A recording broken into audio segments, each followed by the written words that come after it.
사도행전 18장 9절에서 11절까지 말씀입니다. 우리 같이 한 절씩 교독하고 마지막 절을 함께 읽었으면 좋겠습니다. 제가 먼저 읽도록 하겠습니다. 밤에 주께서 환상 가운데 바울에게 말씀하시되 두려워하지 말며 침묵하지 말고 말하라.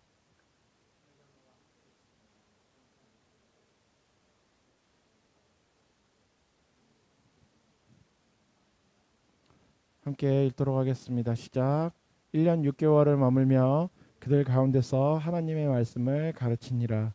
아멘. 오늘 제목도 함께 좀 읽어볼까요? 함께 읽어보겠습니다. 시작. 세상이 던지는 두려움과 침묵입니다. 세상이 우리를 향해 두려움이라고 하는 것과 침묵이라고 하는 것들을 던지고 강요하고 있다는 이야기입니다.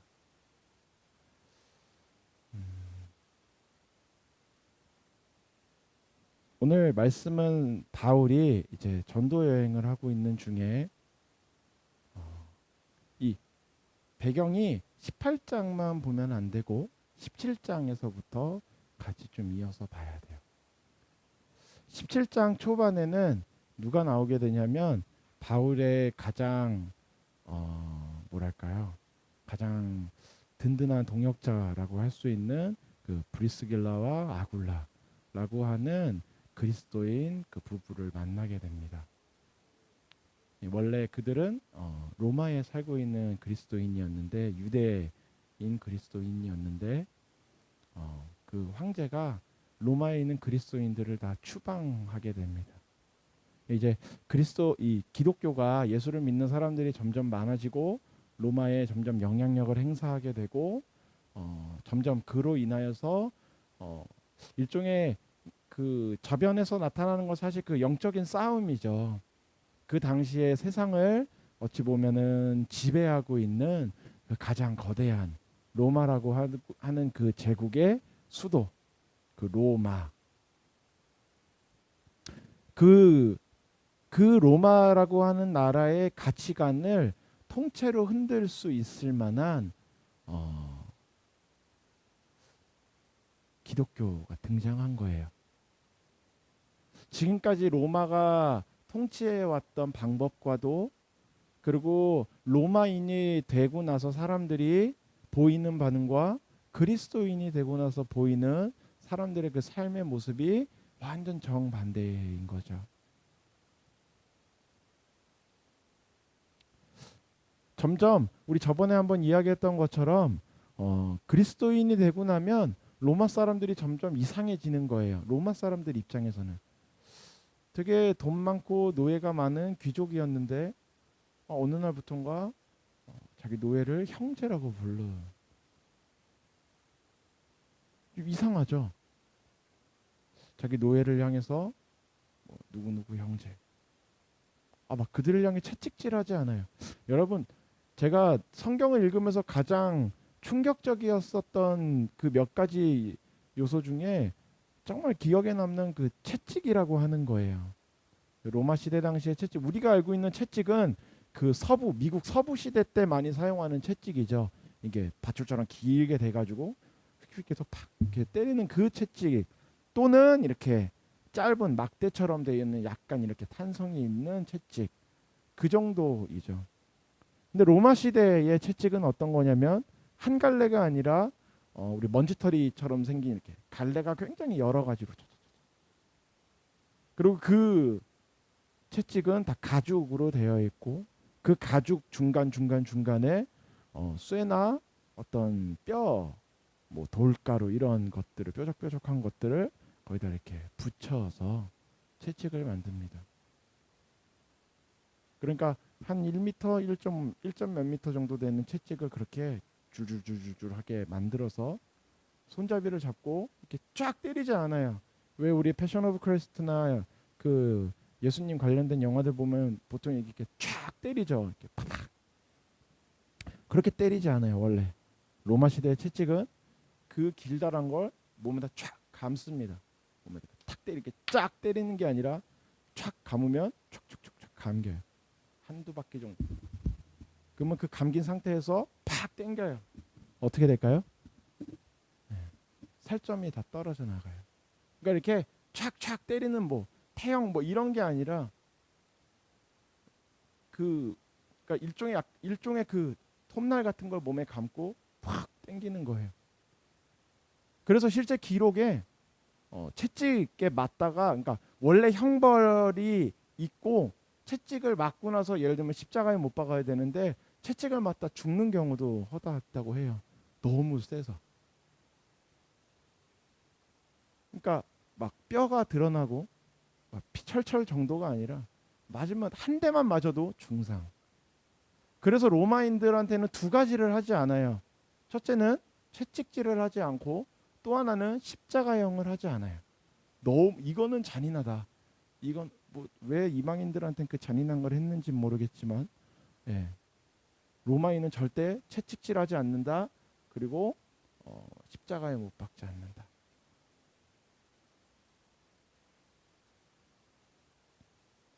좀 잔인한 이 형벌 같은 거죠.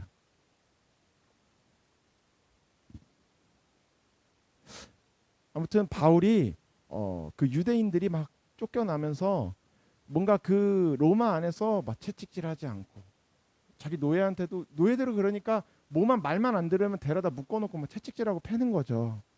그러지 않고 그 노예들도 막 어떻게 하냐면은 막 주인을 너무 막 정말 진심으로 막 주인을 사랑하고 섬기는 거예요. 뭔가 아름답긴 한데 이질감이 들죠. 우리한테는 되게 상상하기 어렵지만 그 당시에 철저하게 노예와 평민과 귀족이 있던 세상에서는 너무나도 이해할 수 없는 그렇게 점점 로마가 흔들려 갑니다. 그래서 이 당시에 황제가 로마 안에 있는 그리스도인들을 다 내쫓아요.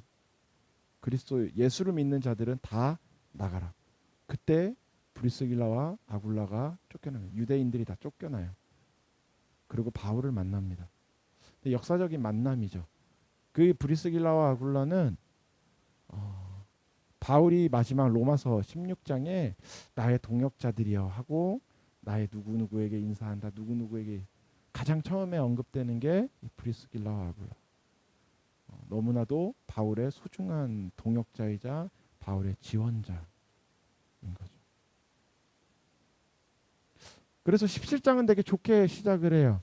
브리스길라와 아굴라를 만나 그 아굴라도 바울처럼 그 텐트를 만들고 고치고 하는 그 텐트 메이커였어요.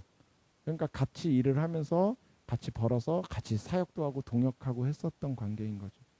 굉장히 잘 되는 것 같습니다.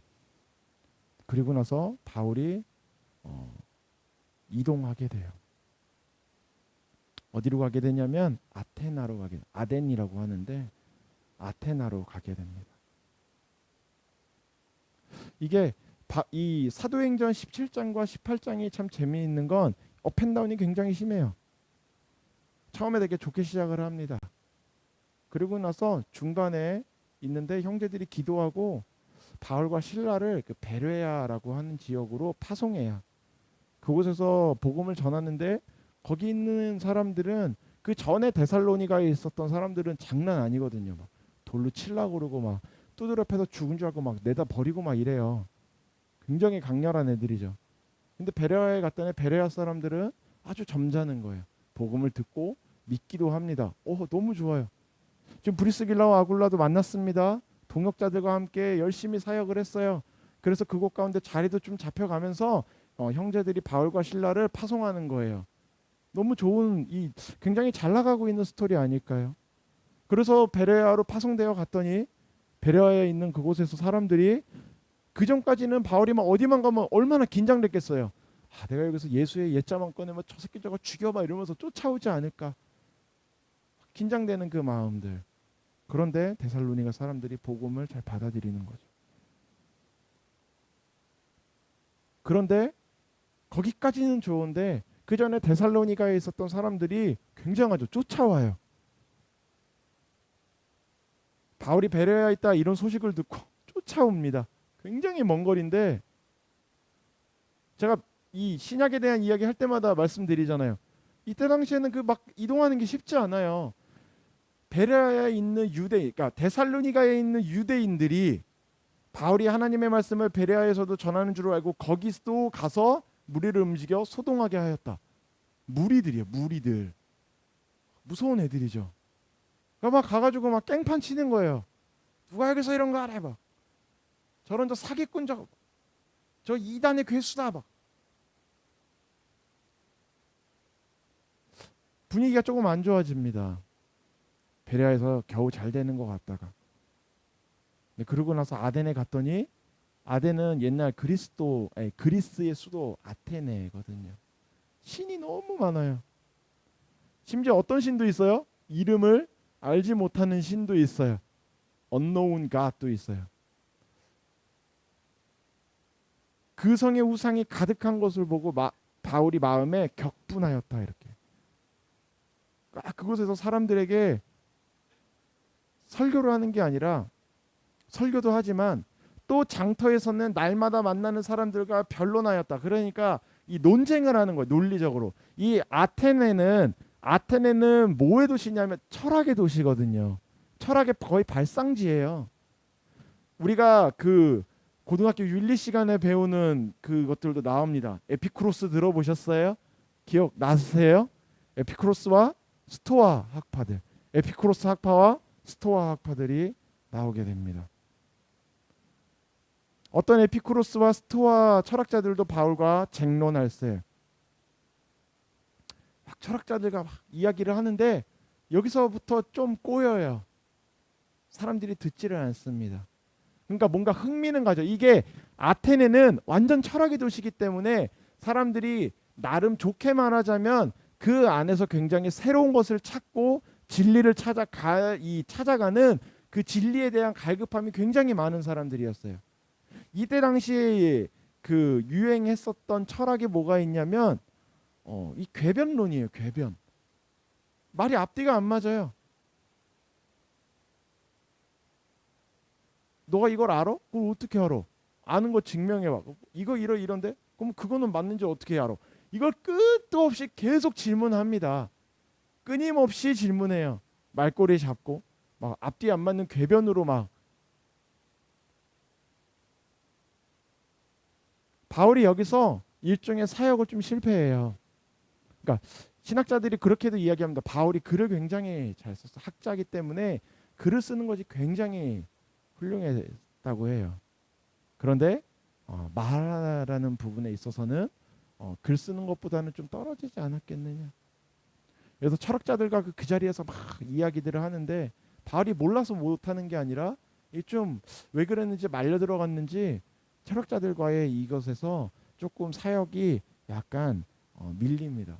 그래서 사도행전 17장 중반 후반으로 가면은 사람들이 흥미는 가져요. 야, 너 그거 무슨 말이야? 야, 다시 한번 얘기해봐. 얘기하고 나면은 또 막 철학적인 거 가지고 막 트집 잡고 그거 어떻게 증명할 건데? 그게 맞는지 틀린지 어떻게 알아? 계속 사람들이 흥미와 호기심은 갖지만 그 진리를 받아들이는 사람이 많이 없어요. 그래서 17장에서는 바울이 처음엔 굉장히 좋게 시작했는데 후반으로 갈수록 약간 힘 빠질 만한 일들이 많이 생겨납니다. 그리고 나서 오늘의 본문이 있는 18장은 고린도에 도착합니다.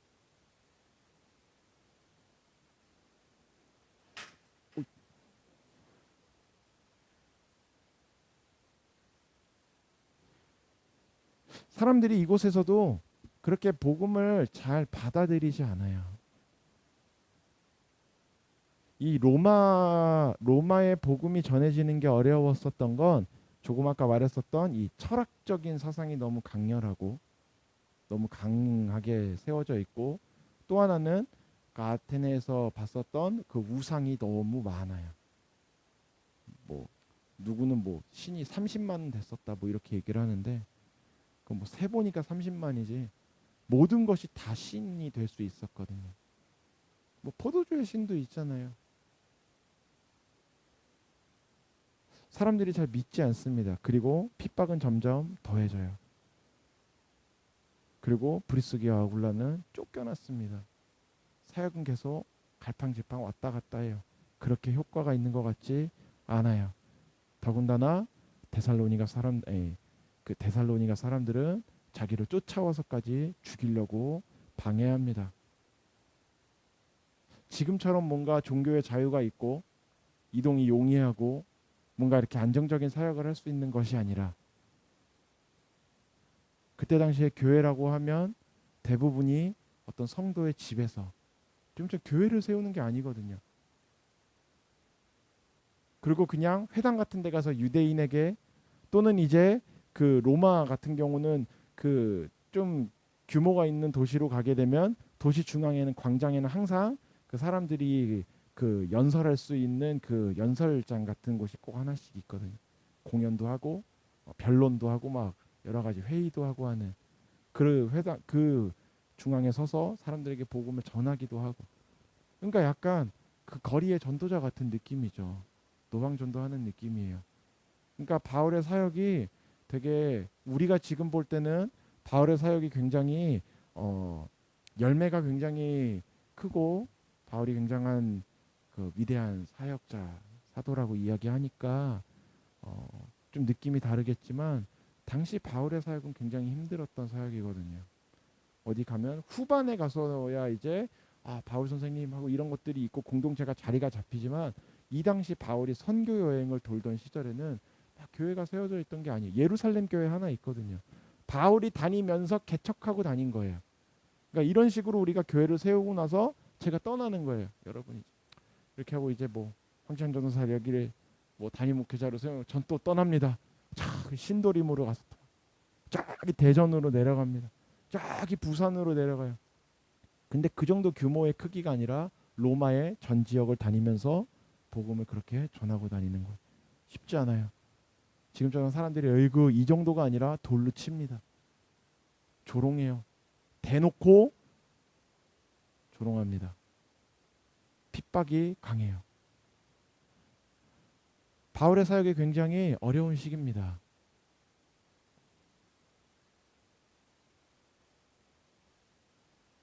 바울의 마음이 아마 무거웠을 수도 있을 것 같아요. 그런데 오늘 본문이 어떻게 시작하냐면, 밤에 주께서 환상 가운데 바울에게 말씀하시되 두려워하지 말며 침묵하지 말고 말하라 라고 하고 있습니다.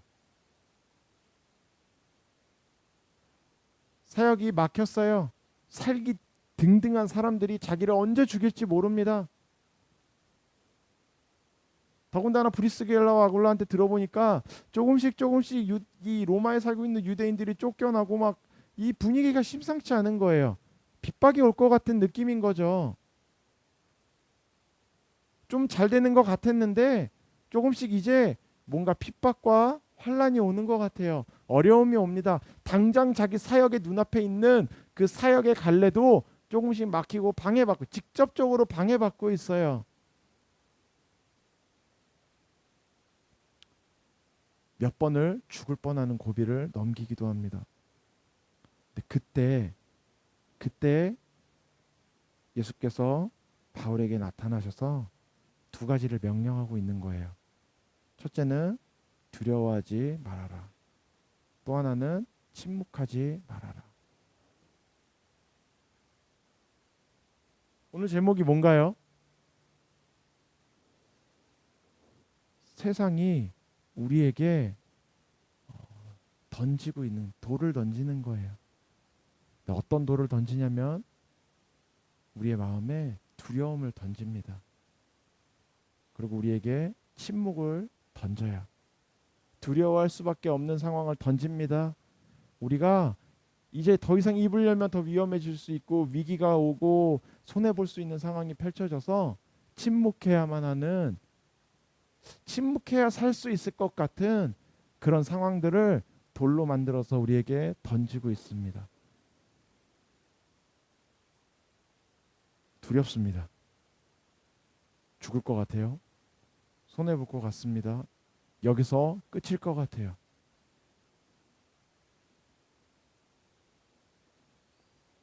그런데 하나님은, 예수께서는 바울에게 두려워하지 말라는 거예요.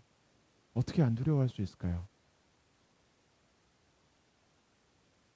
예, 두려워하지 않는 거 좋습니다. 마음으로만 하면 돼요. 뒤에 건 좀 더 어렵죠. 뭐 하지 말라고요? 침묵하지 말래요. 침묵하지 않는다는 게 어떤 거예요?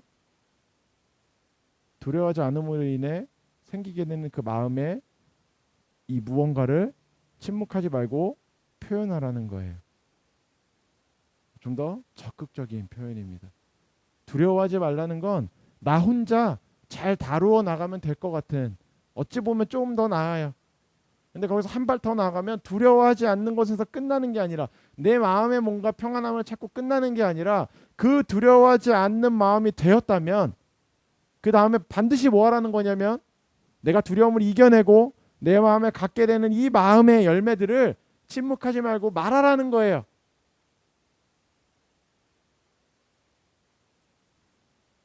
여러분 무엇을 두려워해야 될까요?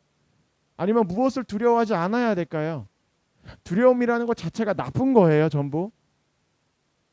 두려움이라고 하는 그 반응, 마음의 반응이 전부나 나쁜 건가요? 그렇진 않아요.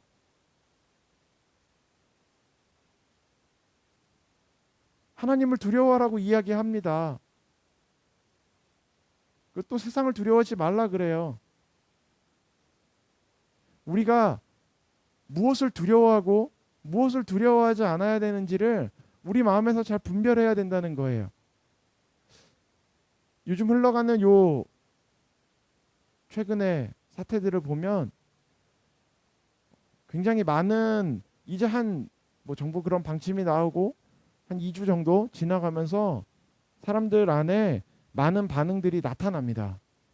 한 주 정도는 사람들이 좀 이렇게 눈치 보는 것 같더니 이제 한 2주쯤 넘어가니까 슬슬 자기들이 가지고 있는 생각들을 내놓고 그 외부의 어떤 반응에 대해서 반응하는 사람들이 나타나기 시작했어요. 여러분 어떻게 반응하고 계세요? 그냥 두려워하고 계십니까? 걸리면 어떡하지? 우리 만약에 이렇게 했다가 소위 말해 단속되면 어떡하지?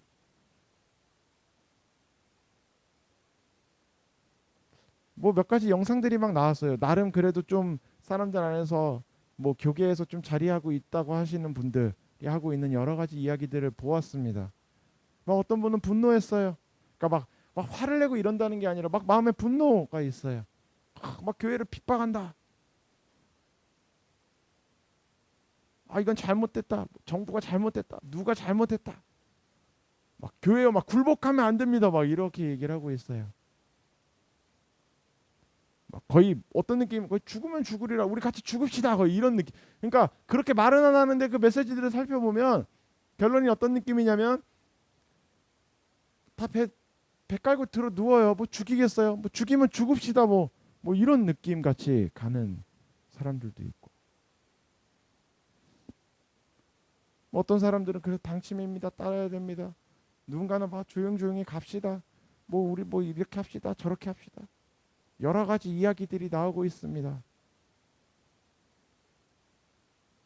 굉장히 분노해서 그 세상을 향해서 거의 손가락질 이상으로 거의 주먹을 휘두르고 있는 것 같은 사람들도 많이 봤어요. 왜 그러고 있을까요? 그게 분노일까요? 그들이 하는 얘기를 제가 들어봤어요. 여러 가지 감정적인 이 정도는 다 달랐지만 여러 사람들이 하는 이야기들을 합쳐 보았을 때 많이 나오는 이야기가 뭐였냐면 이렇게 가면 교회가 망한다는 거예요. 그게 어떤 감정이죠? 분노예요. 교회가 망할까 봐 분노하고 있는 걸까요? 어떤 감정이에요? 두려움인 거예요. 교회가 망할 것 같은 두려움.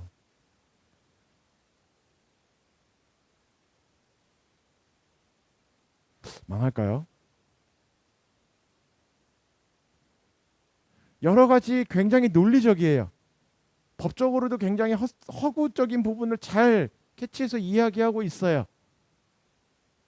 굉장히 이야기도 잘하고 메시지도 명확하고 말도 아주 잘하는 그 영상에서 나오는 그 몇 가지 이야기들이 하나같이 하고 있는 얘기가 뭐냐면 이렇게 가면 교회가 무너집니다. 한국 교회가 무너집니다. 이렇게 자꾸 가니까 한국교회가 무너지지 않기 위해 이렇게 해야 됩니다로 자꾸 가는 거죠.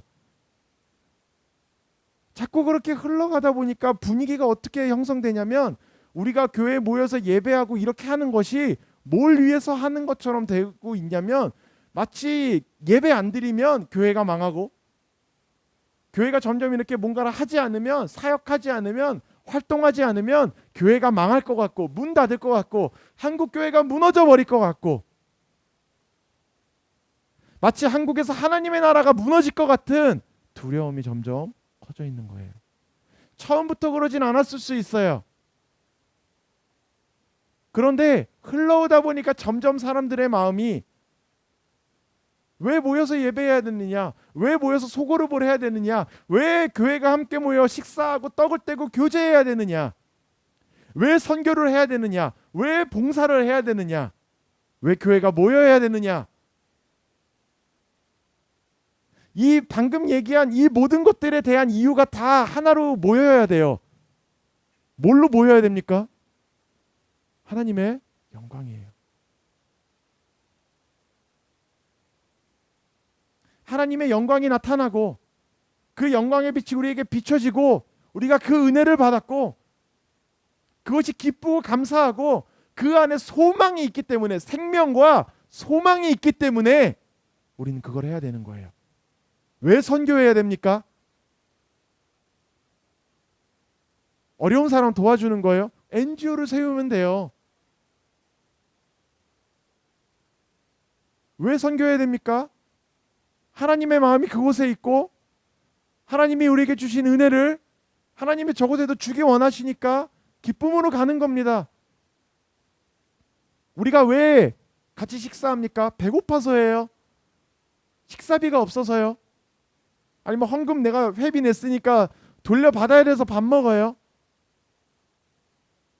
밥을 먹으면 뭘 해야 합니까? 떡을 떼고 교제하며 서로가 마음을 모으고 친밀해지는 거예요. 그러면 그건 왜 합니까? 우리가 함께 마음을 나누고 삶의 열매를 나누어 그리스도의 건강한 몸을 형성하기 위해서예요. 그건 왜 하죠? 그렇게 하나님의 나라가 이루어져 가기 때문입니다. 그러니까 교회에서 해 나가는 아주 작은 봉사부터 아주 위대해 보이는 거대한 일들까지 교회에서 일어나는 모든 일들은 하나님의 영광을 위해서 하는 건데 이 사태가 계속 이어지면서 핍박이 오고 나니까 사람들의 마음에 조금씩 뭐가 생기냐면 이 핍박에 까딱하면 좀 과격하게 표현해 볼까요? 하나님이 질 것 같은 거예요. 하나님이 깨질 것 같은 거예요. 한국교회에 능력이 없어지고 한국교회가 무너져 버릴 것 같은 거예요. 그렇습니까? 그러면 우리는 예배하는 이유가 교회를 지키기 위해서예요. 무슨 교회를요? 건물이요? 성도 수요? 한국교회가 최고 많았을 때가 뭐 1000만, 1200만이었대요. 지금 많이 줄어서 900만이래요. 900만 칩시다.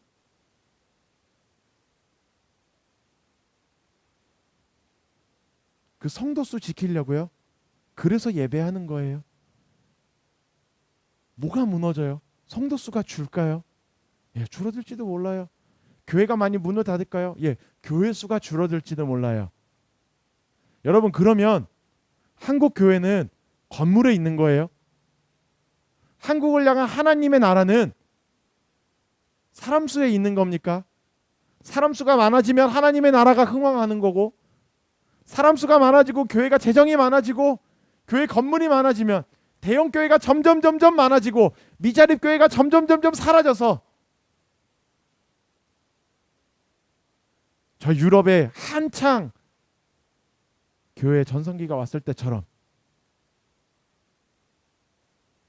교회가 그렇게 번성하면 하나님의 나라가 흥왕하는 거예요.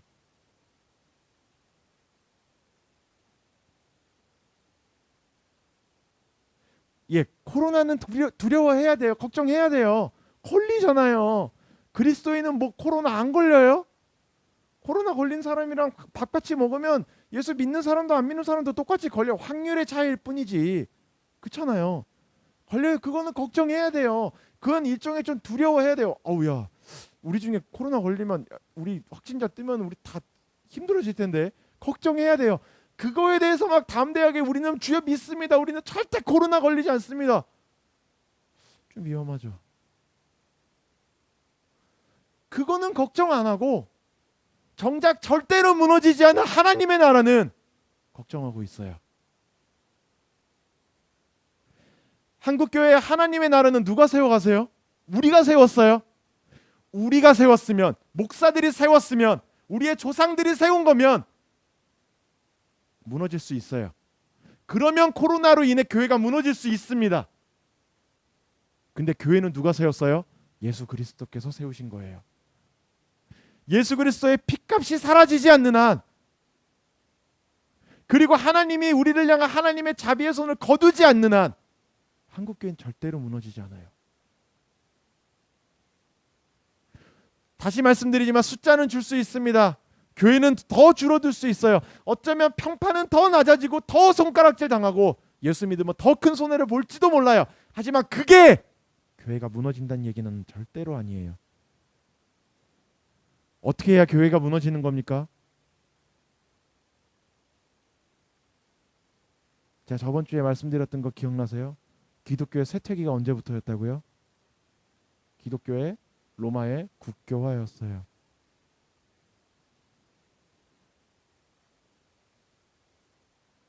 그때부터 기독교가 급속도로 퍼져나갑니다. 국교가 되니까. 국교가 되고 나니까 그때부터 로마령으로 로마 제국에 들어가 있는 모든 곳이, 로마가 점령하는 그 모든 곳에 그때부터 뭐가 생기기 시작하냐면, 로마가 쳐들어가서 점령하는 땅에는 교회가 생기는 거예요. 굉장히 놀라운 것 같죠? 예전에는 사람들이 로마에서 핍박을 하던 시절에는 예배하려고 하면 서로 그리스도인인지 알려면 땅에다가 물고기 그리고 이거 뭐야? 그럼 모른 척하고 막 저 지하 무덤에 모여가지고 몰래 예배하고 이랬어야 돼요. 그런데 로마가 국교화되고 나니까 어떻게 되냐면 황제가 먼저 예배를 드리네. 사람들이 앞다투어. 그러고 나니까 야 이거 기독교 잘 나가네. 거의 어떤 공식이 세워지냐면, 공무원으로 성공하려면 뭐 해야 돼요? 교회 다녀야 돼요. 제일 잘 나가는 직업이 뭐가 됐을까요? 성직자가 되는 거죠. 그때부터 물타기가 되는 거예요. 교회의 복음 안에 풍요로움이 들어오면서, 그 풍요로움이 나쁜 게 아닌데 교회가 점점 쇠퇴하기 시작하는 겁니다. 그래서 중세시대 15세기 16세기가 됐을 땐 로마 그 어디에도 교회가 없는 곳이 없었어요. 우리 중세시대 영화들, 그 시대를 배경으로 하는 영화들 보면 모든 영화들은 다 누가 나와요? 머리 이렇게 깎고 있는 그 수도사 나오잖아요. 이렇게 가죽대기 걸치고 있는. 사람들이 뭐 잘못하면 꼭 어디 가요? 거기 가지고 톡톡톡 문 열고 고해성사 뭐 이런 거 하잖아요. 모든 영화에 다 그게 나와요. 모든 도시에는 영주와 함께 그 도시에 있는 그 수도원의 수도원장, 수도원이 아니라 그 교회의 원장이, 성직자가 굉장한 거예요. 황제보다 교황이 힘이 더 막강해지는 겁니다. 그 결과가 뭐였어요? 십자군 전쟁이에요.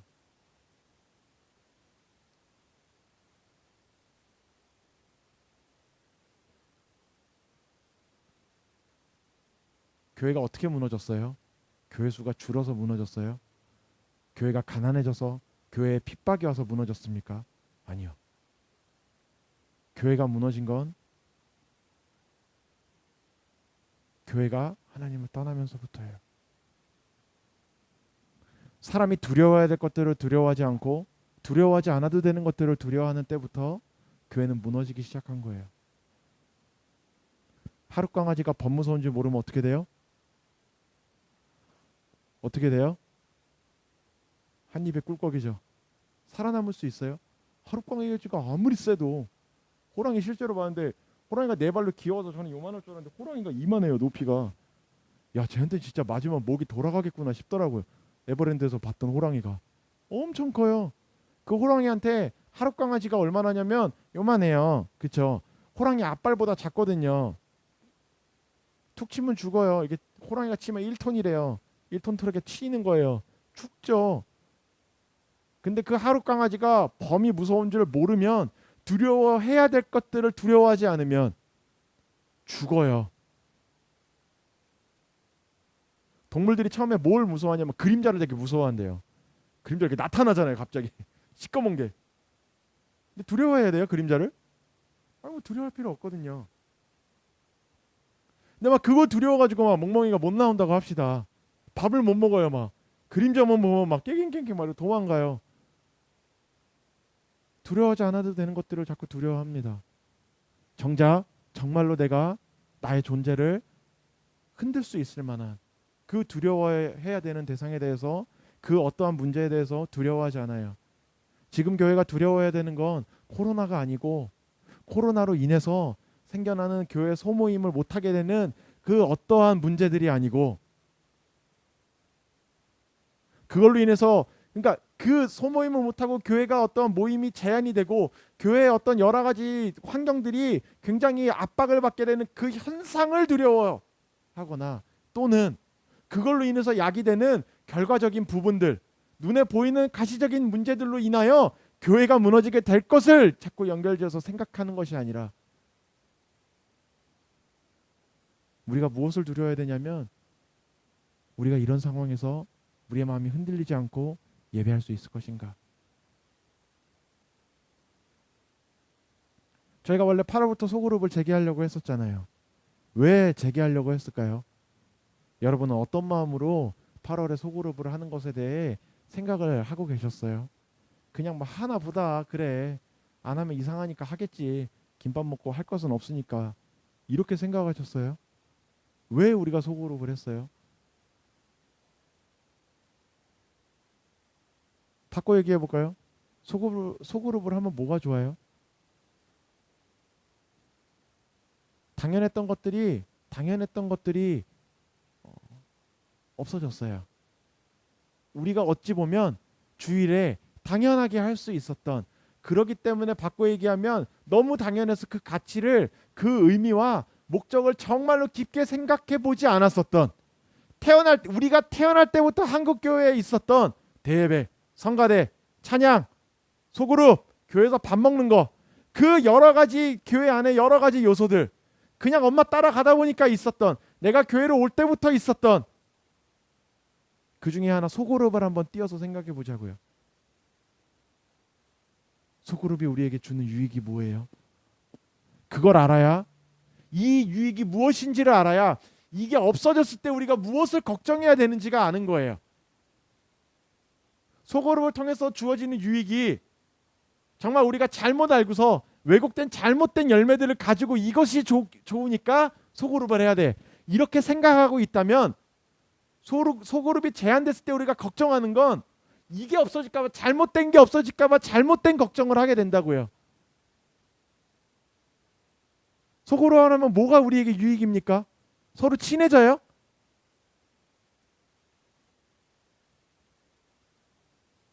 우리 얼마 전에 한 2달 정도 온라인으로 예배했었어요. 여기 전도사님 가정이랑 저희 가정만 있어서 이 앞에 이렇게 해가지고 나머지는 다 유튜브로 했었어요. 직접 같이 모여서 예배하는 게 뭐가 우리에게 더 좋습니까?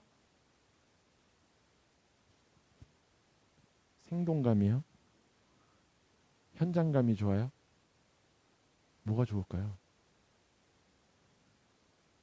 소그룹은 뭐가 좋아요? 같이 밥 먹으면 뭐가 좋아요? 우리 예원이처럼 혼자 자취하니까 혼자 밥 먹으면 심심해요, 같이 먹어줘요, 뭐 이런 거예요. 따라해 봅시다. 교회에서 이루어지는 모든 행사와 일들은 하나님께서 함께 하신다. 그러니까 교회에서 함께 밥을 먹는 건 단순히 우리가 영양을 섭취하는 것 이상으로 그 시간 가운데 하나님께서 함께 하시는 거예요. 우리가 소그룹을 같이 함으로 인해 뭔가 성경적인 지식을 나누는 것 이상으로 우리가 그곳에 함께할 때 예수께서 뭐라고 하셨어요? 둘 셋이 모여 내 이름으로 기도할 때 내가 그곳에 함께하겠다. 함께 하신다고요. 함께 하시기 때문에 왜 소그룹 가운데 우리 마음에 회복이 일어납니까? 왜 우리 마음에 기쁨이 있어요? 왜 우리 가운데 그 소그룹을 하지 못하니까 우리 좀 소그룹 좀 하고 만났으면 좋겠어요. 이런 이야기가 왜 나옵니까? 서로 친하니까도 있지만 예수께서 함께 하시니까예요. 그러니까 그 안에 회복이 있는 겁니다. 제가 말을 잘해요. 여러분 안에 누가 마음이 엄청 따뜻한 사람이 있어서 그 사람의 마음을 잘 만져주니까 소그룹하면 마음에 쉼이 있습니까? 예수께서 함께 하시니까요. 바꿔 이야기하자면 우리가 두려워해야 되는 건, 정말로 우리가 두려워해야 되는 건 이러한 것들이 제한됨으로 인하여서 우리의 마음이 식어지고 우리의 마음이 연합되지 못하고 우리가 정말 하나님이 기뻐하시는 예배하지 못하여서 그 예배가 죽어지면 어떡하나, 우리 안에 예배가 무너지면 어떡하나를 조심해야죠. 그걸 두려워해야죠. 그러니까 이곳에 모일 때마다 다시 모이게 하나님 해주세요. 하나님 코로나를 고쳐주세요. 기도하는 것도 좋지만 하나님 이러한 상황에도 우리 안에 예배가 무너지지 않도록 하나님 우리 예배를 지켜주십시오. 무엇에 목숨 걸어야 됩니까? 이 교회가 문 닫지 않게 하기 위해서 벌금을 내더라도 우리는 예배합니다. 이렇게 가야 돼요.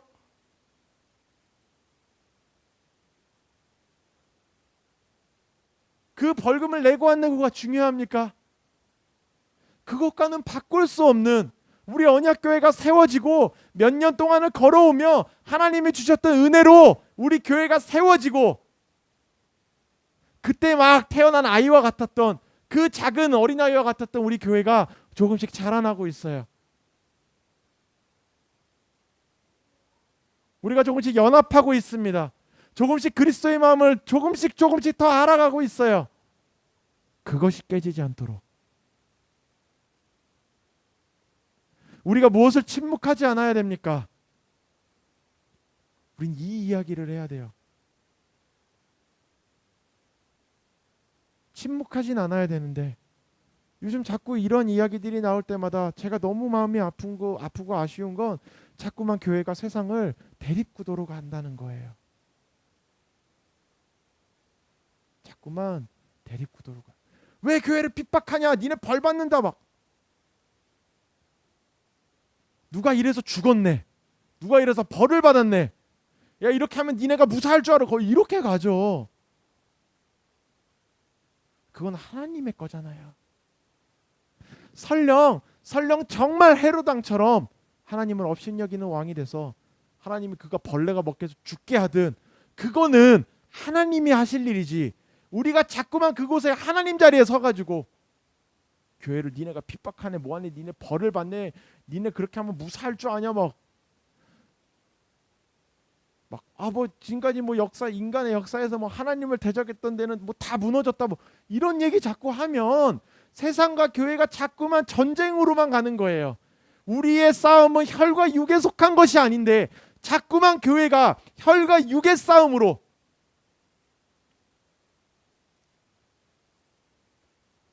마치 지금 왕을 갈아치울 것처럼 지금의 정권을 바꿔버릴 것처럼 지금 뭔가 잘못된 사람들이 벼락 맞아 죽어야 되는 것처럼 자꾸만 그것이 우리의 것인 것 마냥 그것에 대해서만 침묵하지 않고 있어요. 그런데 우리가 정말 침묵하지 않아야 되는 건 교회 안에서 사람들이, 여러분 온라인 예배를 오랫동안 하니까 하다가 오프라인으로 전환하니까 사람들이 두 가지로 완전 확연하게 갈린다는 거예요. 예전에 함께 모여서 동역하고 사역하고 예배했었던 것의 소중함을 느끼는 사람도 있고 그래서 너무 감사해요. 다시 모여서 예배하니까 너무 좋습니다 하는 사람도 있고, 또 완전 반대로 가는 사람은 이제 뭐 교회 오나 안 오나 똑같네 이렇게 가는 사람들이 있다는 거예요. 이런 사람들은 너무 감사한데 그렇지 않고 점점 매너리즘과 마음이 식어버리는 사람들을 향하여서 침묵하지 않아야 된다고요. 그리고 우리 때로 어쩌면 우리 교회를 향해 다가오고 있는 여러 가지 고난과 핍박의 상황들, 그 상황들이 몰려올 때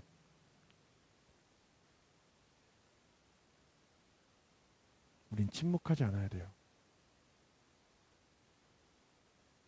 하지만 혈과 육의 싸움으로 몰고 가는 그러한 침묵하지 않음은 안 됩니다.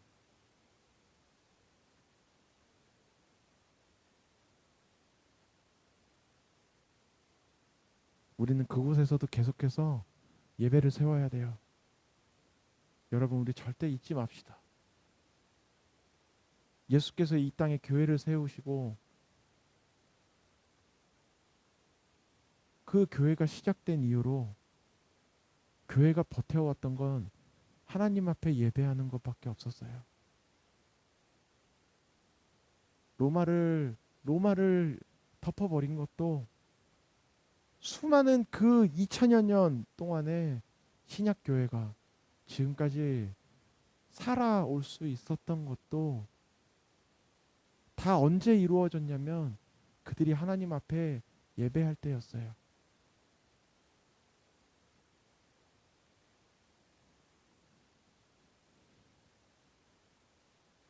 하나님이 바울에게 내가 너와 함께 있으면 어떤 사람도 너를 대적하여 해롭게 할 자가 없을 것이다. 약속하시잖아요. 세상이 우리를 향해 때로는 핍박할 수 있어요. 그게 너무 두렵습니다. 내가 죽을 것 같아요. 우리가 무너질 것 같습니다. 우리가 질 것 같아요. 창피할 것 같아요. 뭔가 안 될 것 같아요. 저기 저 쭈구리가 돼서 구석으로 밀려날 것 같아요. 여러 가지 걱정은 들지만 분명히 주께서 약속하십니다. 내가 너와 함께한다. 이 성에서 그 누구도 너를 해할 자가 없을 것이다. 그러니까 두려워하지 말고 침묵하지 말라는 겁니다. 우리 두려워할 걸 두려워합시다. 코로나가 다 지나가서 우리 교회가 100명, 200명, 300명, 1000명, 2000명이 돼도 만약에 우리 안에 예배가 무너지면 지금 우리에게 오는 이것과는 비교할 수 없는 우리는 두려움을 느껴야 돼요. 내 개인, 여러분 개인도 마찬가지입니다. 내 안에 예배가 세워지고 있느냐? 너무 어렵지만 나의 삶의 예배가 세워지느냐? 아니면 요즘 너무 삶이 다 해피한데 나의 삶의 예배가 무너지고 있느냐? 두려워합시다. 침묵하지 맙시다. 우리 언약교회가 이렇게 정말 하나님의 마음을 알고 두려워할 것들을 두려워하고 정말 두려워하지 않을 것들을 담대하게 거절하고 이겨내고 침묵하지 않고 복음을 이야기하고 끝까지 우리는 예배를 이야기하고 끝까지 우리가 외치는 것들은 그리스도를 향한 헌신과 하나님을 향한 그 예배, 정말 예배, 우리를 향한 하나님의 언약, 그것으로 인하여 우리가 하나님께 하는 예배, 그 영광, 절대 우리 안에 그것들이 무너지지 않는, 정말 그것만큼이라면 그 예배를 위해서라면 정말 나의 생명까지도 바치는, 다른 데 자꾸 생명 바친다고 하나님 부담스러워요. 거기다 하지 마. 이렇게 하시는. 하지만 정말 예수의 이름과 예배를 위해서라면 정말 하나님 내가 나를 드립니다. 이렇게 고백할 수 있는 우리 언약교회 되기를 예수님의 이름으로 축원합니다. 같이 기도했으면 좋겠습니다.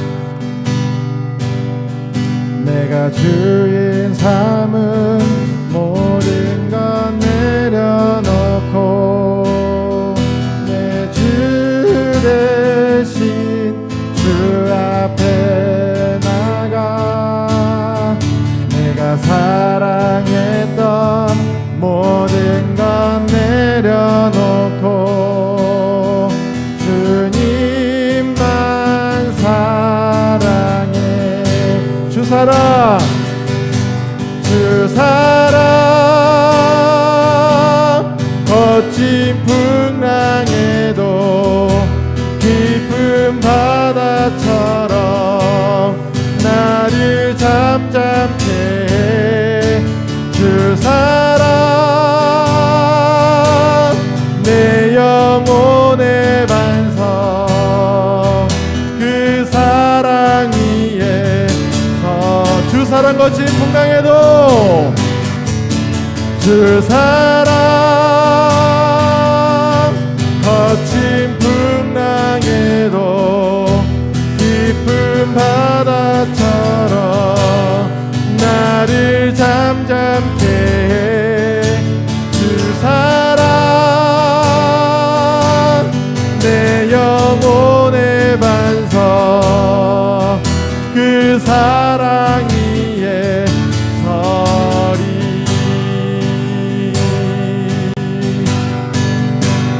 우리 같이 기도할 때 하나님, 내 마음에 쓸데없는 두려움들, 필요하지 않은 방향을 잘못 잡은 두려움들을 내가 이겨내고 거절합니다.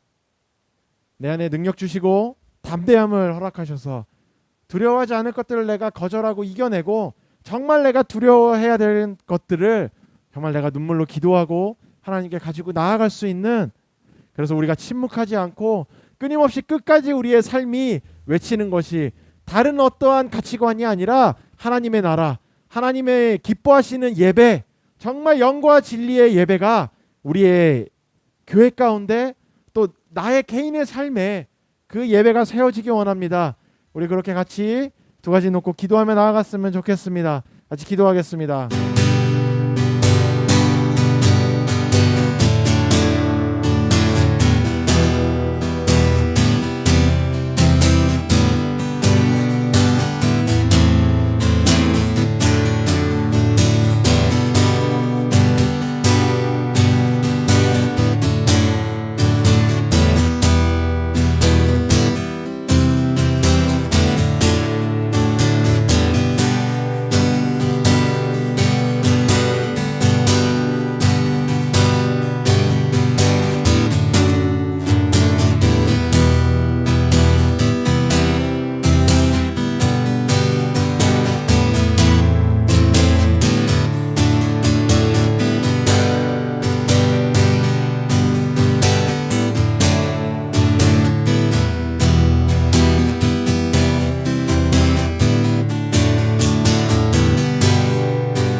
사랑하는 하나님 감사합니다.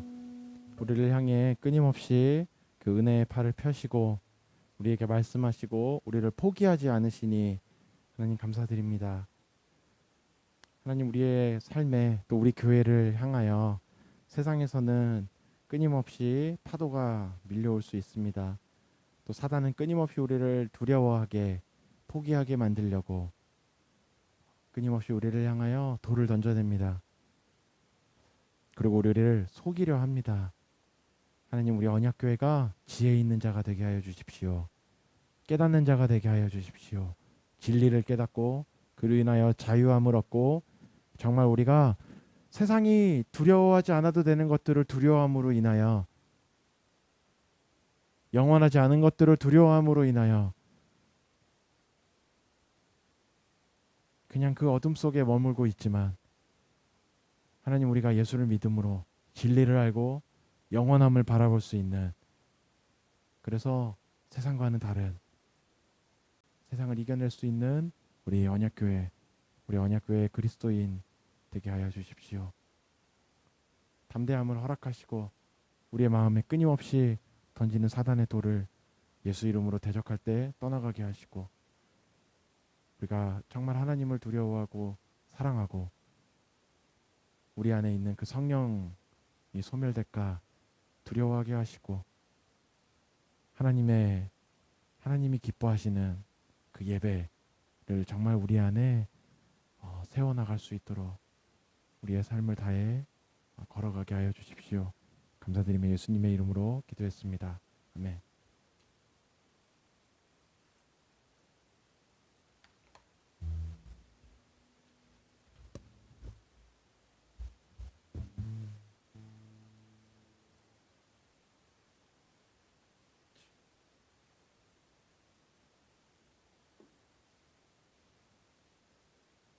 혜림이는 또 늦잠인가 보네요. 우리 8월부터는 장소 옮기는 건 맞으니까 8월부터 여기서 이제 한 두 번 남았나요? 예. 그래도 이곳에서 하나님이 되게 잘 예배할 수 있는 여건을 주신 것 같아요. 되게 너무 좋은 거는 처음 우리 도란도란 때부터 지금까지를 보면 장소가 계속 좋아졌어요. 처음 카페 때는 아직도 잊혀지지 않는 그 의식이 흐릿해지는 그 열기가 하나님께서 또 우리를 새로운 장소로 인도하신다는 것은 또 그곳에서도 우리에게 새롭게 주실 은혜가 있고 또 계획하심이 있을 줄로 믿습니다. 예. 우리 또 성도들 가운데 좀 바쁜 일들 또 어려움이나 또 때로는 아픈 사람들이 있을 때 우리 단톡방에 좀 자주 나눠주세요. 나눠주시고 서로 위로하고 원래 이런 것들이 우리가 식사하고 소그룹하고 하면서 좀 삶을 나누고 하는 시간들이 많이 풍성하면 참 더 좋을 텐데 아직은 그러지 못하는 것들이 있으니까 그래도 우리가 온라인으로나마 같이 좀 나눠주고 할 때 서로 좀 위로하고 같이 그 아픔을 좀 나누고 서로 기도해주고 할 수 있는 우리 언약교회가 되었으면 좋겠습니다. 우리 같이 예물 위해서 기도하고 예배 마치도록 하겠습니다. 하나님 감사합니다. 하나님께서 주시는 우리의 삶의 양식을 우리가 소홀히 업신여기지 않고 귀하게 여기고 이것을 먹고 마심으로 인하여 우리가 하나님의 나라를 또 세워가는 데 사용되기를 소망합니다. 우리의 육신만을 위하여 살아가지 않게 하시고 우리의 삶의 영원한 생명을 바라보며 소망하며 그렇게 살아갈 수 있도록 우리 가운데 지혜로 허락하여 주십시오. 이렇게 모이는 재정들 축복하시고 내놓은 손길에도 하나님 복의 복을 허락하시고 이것을 사용할 때마다 성령께서 인도하심을 따라 사람의 생각이 아닌 하나님이 기뻐하시는 대로 사용할 수 있도록 하나님 우리와 함께하여 주시옵소서. 이제는 우리 주 예수 그리스도의 한이 없으신 은혜와 그 아들을 주심으로 우리를 거룩하게 하신 아버지의 놀라우신 사랑하심과 성령님의 감화 감동 역사하시는 은혜가 오늘 이곳에 모여 이제는 세상의 것을 두려워하지 않고 보이지 않는 영원하지 않은 것들을 두려워하지 아니하고 정말 영원한 생명 또 하나님을 두려워하며 정말 하나님을 향한 거룩한 예배를 세워가는데 우리가 침묵하지 아니하고 그러한 삶의 방향을 정하기로 결단하는 우리 모두 언약교회 성도들과 오늘 함께하지 못하지만 함께 예배하고 있는 우리 모든 지체들과 세계 각지에서 하나님의 나라를 위하여 헌신하고 있는 모든 선교사들의 삶과 그들의 사역 위에 이제로부터 영원토록 함께하시기를 간절히 축원하옵나이다. 아멘.